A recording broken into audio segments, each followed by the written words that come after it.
I knew something was wrong the moment I saw the wedding invitation with my name missing, but nothing could have prepared me for the message my sister sent me afterward, the one where she told me, word for word, that my presence at her wedding would ruin the vibe.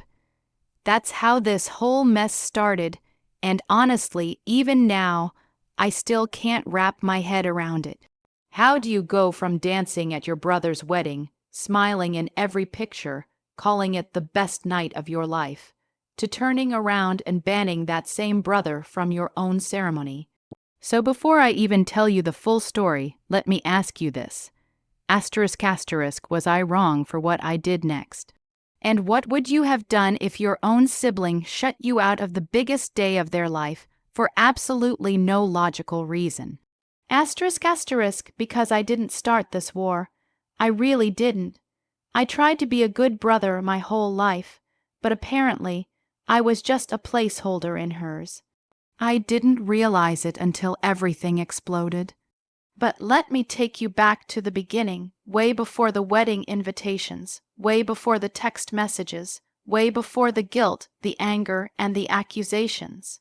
Because, for you to understand how messed up this situation became, you need to know what our relationship was actually like. Growing up, my sister, let's call her Emma, and I were incredibly close. She was only a year younger than me, and we spent most of our childhood side by side. Our mom always called us the twins that weren't twins. We went to the same school, hung out with the same neighborhood friends, swapped secrets, defended each other, fought over snacks, fought over the TV remote normal sibling stuff. But at the end of the day, we had that unbreakable bond that siblings are supposed to have. At least that's how I saw it. But here's the thing, as we grew older, I started noticing something about Emma. She had this tendency. She always needed things to be about her, always. Even small things became dramatic events if they didn't center around her. You know those people who always feel overshadowed, even when no one is trying to overshadow them. That was Emma. And I didn't pay much attention to it when we were kids. But when adulthood came, that need for attention came with it. And it intensified. Fast forward to when I met my now wife, Lily. The moment Emma found out I was proposing, she had this weird expression, like she was smiling, but it didn't reach her eyes. She said she was happy for me, and maybe a part of her was, but I could tell something about it bothered her. And I know exactly what it was. I beat her to the milestone. Even though she'd been dating her boyfriend, Jason, for longer, she wasn't engaged yet. She'd always imagined she'd be the first one in the family to get married, the one with the big celebration, the one who got all the attention. But now suddenly, I was getting married first, and that didn't fit her script. Still, she pretended everything was fine. She helped plan my wedding, gave ideas, acted excited, and honestly seemed supportive. And on the actual wedding day, she was perfect. She danced, she smiled, she hugged me and Lily, she cried during the vows, she cheered during the speeches. She even posted a long emotional caption on Instagram about watching my big brother find his forever love. That post is still up. That's what makes this whole thing feel even more ridiculous. Because fast forward to a year later, when Emma finally got engaged, everything changed. At first, she was thrilled, crying, calling everyone, showing off her ring like she'd just won an Olympic medal. I was genuinely happy for her. I congratulated her, joked with Jason about welcome to the family, and offered to help with the wedding planning just like she helped with mine.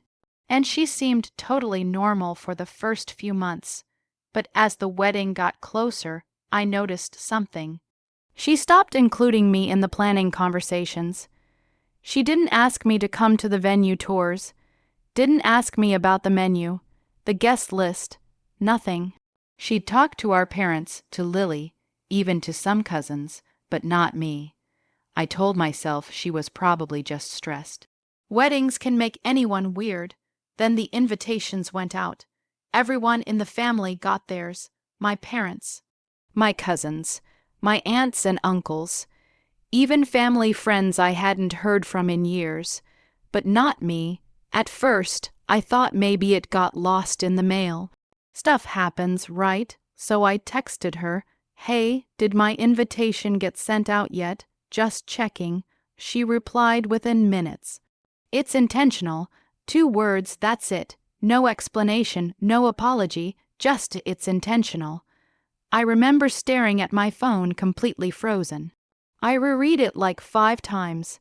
I asked her what she meant, and that's when she sent me the message that flipped everything upside down. "I don't want you at the wedding. Your presence will ruin the vibe. You always make everything about you." Me. Make everything about me. I swear my jaw dropped. I literally laughed out loud because it was so absurd. I didn't even know how to respond at first. Eventually, I asked her what I did wrong, and her answer, "Even more ridiculous," she said. "You stole my moment last time. Everyone kept talking about how emotional you were during your vows and how fun your first dance was. It overshadowed me and Jason." I was speechless, completely speechless. First of all, it was my wedding. How is having emotional vows somehow a crime? How does having a fun first dance offend someone? Second, she was just a guest. How exactly was she supposed to be overshadowed? It didn't make sense. None of it did. I called her, thinking maybe she was joking or drunk or having some kind of wedding stress meltdown, but nope. She answered with this icy attitude and repeated that she didn't want me there. She said I brought main character energy to every event, and she refused to let me steal spotlight at her wedding.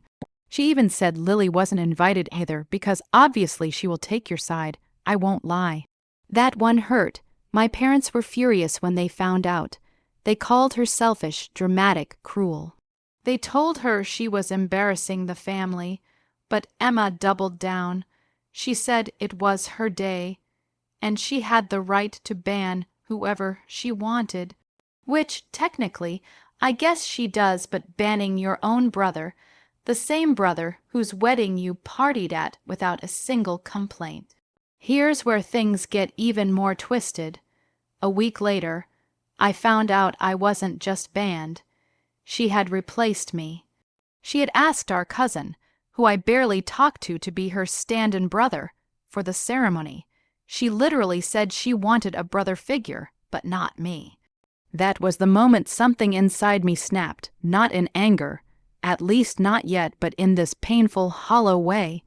Like the sibling bond I thought we had was just in my head, like she never actually valued me, like I was disposable.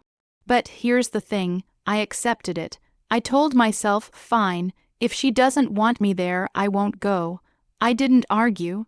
I didn't beg. I just said okay. And that's when she got angry, because suddenly she wasn't the victim anymore. Suddenly, she realized she couldn't play the card of I'm banning him, but he's going to grovel anyway. She actually expected me to fight for my spot at her wedding, to cry, to apologize, to give her more attention. When she didn't get that, she lost her mind. She started sending long paragraphs about how family should try harder, how I was being cold and hurtful, how I should show effort if I actually cared about her. This was coming from the same person who banned me from her wedding. I didn't reply. About 2 months before the wedding, I get another message, but this time she wasn't asking. She was demanding, "You need to write me a public apology." For what? For ruining her experience at my wedding and trying to sabotage her moment now. She wanted me to post it on Facebook and Instagram. She said if I posted the apology, then maybe she'd consider letting me attend her wedding as a background guest. Her words. Background guest. Like I wasn't even family. Like I was an extra in a movie. I showed the messages to Lily, and she looked at me like she couldn't believe a human being had written them. My parents were furious. My mom cried because she felt like Emma was tearing the family apart. Now here's where the engagement loop comes in, because this is where I had a choice to make. And this choice is the reason I'm telling this story. So before I go on, I want you listening to tell me honestly, asterisk asterisk, what would you have done in my place? If your own sister banned you, insulted you, blamed you for imaginary problems, demanded a public apology, and treated you like an accessory instead of family, would you apologize? Would you fight to attend her wedding, or would you walk away completely? Let me know what you would have done before I tell you what I chose. Asterisk asterisk, because here's what I did. I didn't apologize. Instead, I decided to return the energy she gave me. I didn't scream at her. I didn't insult her. I didn't start a war. I just told the truth to everyone. I made a post. Not an apology, a clarification.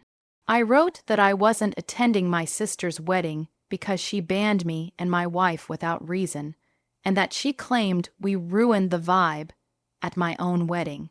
I didn't add insults. I didn't exaggerate. I just uploaded screenshots of her messages. That's it. The post exploded. Family members were messaging me left and right, saying they had no idea she'd gone that far. Some were shocked. Some were angry. Some genuinely thought it was fake because it didn't sound like her, but it was real. Very real, and when Emma found out, she went nuclear. She called me screaming, sobbing, swearing, saying I humiliated her, that I destroyed her wedding, that guests were dropping out, that she looked like a bridezilla. She said I had ruined her life. She even said Jason's family was questioning whether marrying into our family was a mistake. I didn't respond. I let her vent, but eventually she realized something. She had done this to herself. Her meltdown lasted days. She sent paragraphs demanding I take down the post. I didn't. She sent voice notes calling me cruel. I ignored them. She told our parents they raised a monster, but the truth, I was done, completely done. The wedding went ahead, but it was a disaster. My parents refused to attend. 2 of her bridesmaids dropped out. The cousin, who was supposed to be her stand-in brother, backed out after seeing the screenshots. Half the guests didn't show because they didn't want to get involved in drama. And me, on the day of her wedding, I stayed home with Lily. We ordered takeout and watched movies. And you know what?